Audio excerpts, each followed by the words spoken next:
What is up, everyone? This is Review It. I'm James. And I'm Kelly. And today we are doing spoiler alert on Paranormal Activity, the marked ones. Now, if you've already seen our review, you know our feelings about this movie. You know that we don't like it very much. This video goes up. Most of you had the chance to see the movie. So now we are going to talk about both of our biggest problems with the movie, which was the ending. Now, there's a lot of spoilers here, obviously, as the title suggests. So if you haven't seen the movie and you want to, which you really shouldn't, you should not watch this video. You should go do something else or go watch the movie if you really have to. Well, we're going to get started, so you can go ahead and go first, and then I'll talk afterwards. I think one of my biggest issues I talked about in our review video, scary moments and how they weren't that scary. There was one in the movie where they're in a room and the guy that is possessed gets in like this wormhole type deal, and you see the wall start moving. All of a sudden he comes out of nowhere, flies at the camera. I think he flew at the camera. Everything in the room starts going around and levitating and all this crazy stuff, and then there's like an explosion.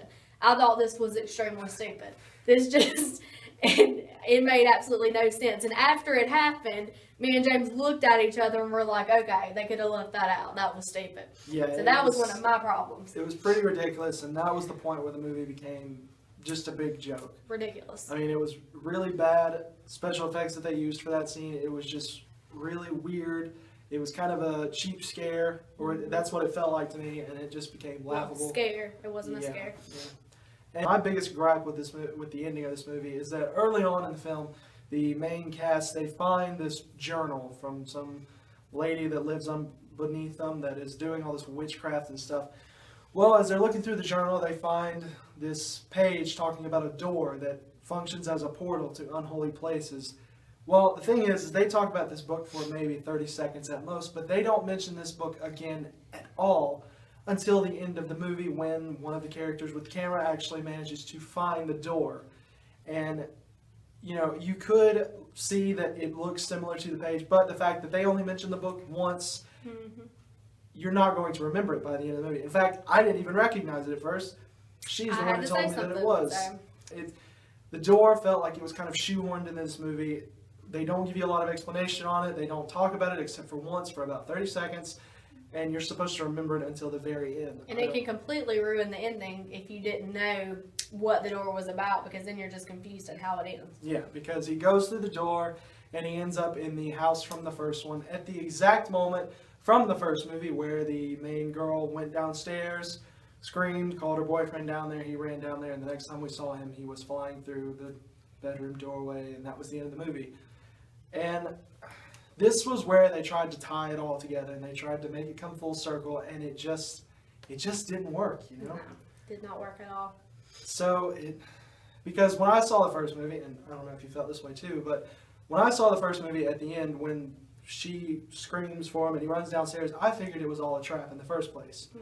Well, this movie tries to make it seem as if she screams because the main character of the marked ones goes through this secret door, and he finds her and she sees him, and that's why she screamed.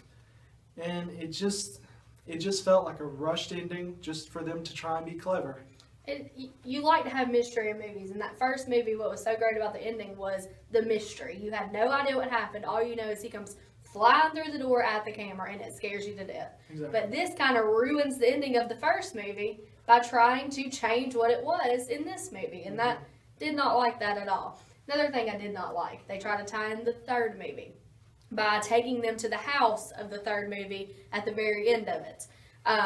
That would have been cool had they not had all these thug gangster scenes throughout where people are getting beat up with baseball bats and mugged, and then all of a sudden these gangsters who are supposed to be big tough guys come to this house with their guns and shotguns and all kinds of different guns and start blowing up the witches, which just doesn't really happen in scary movies. You just don't see that very often, so that was kind of bizarre for me, especially in a paranormal movie.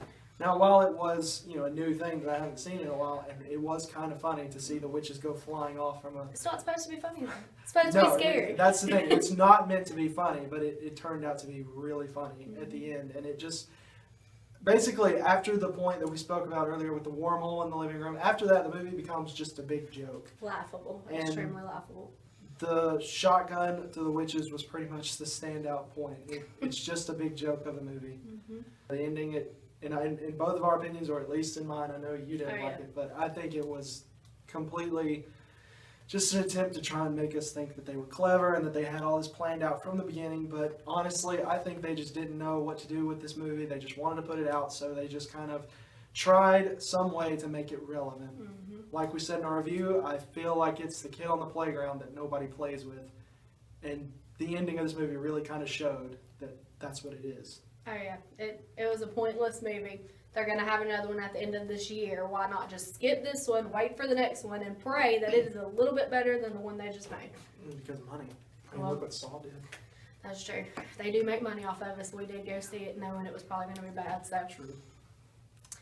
well, I mean, that was pretty much my biggest issue. Can you think of any more? No, I mean, other than the whole movie. But Yeah, well, we can't talk about the entire movie. We don't have time for that. well, we did. You can just go see the review on our channel. Thank you for watching. This is our spoiler alert. This is the very first spoiler alert, and there will be many more throughout this year and in the future whenever we decide to, go a little bit more in depth about movies that we don't want to give away in our review. So, if you haven't checked our review, go do it. Don't go see the movie. It's terrible. But thanks for watching. This is Review It. I'm James. And I'm Kelly. See you next time.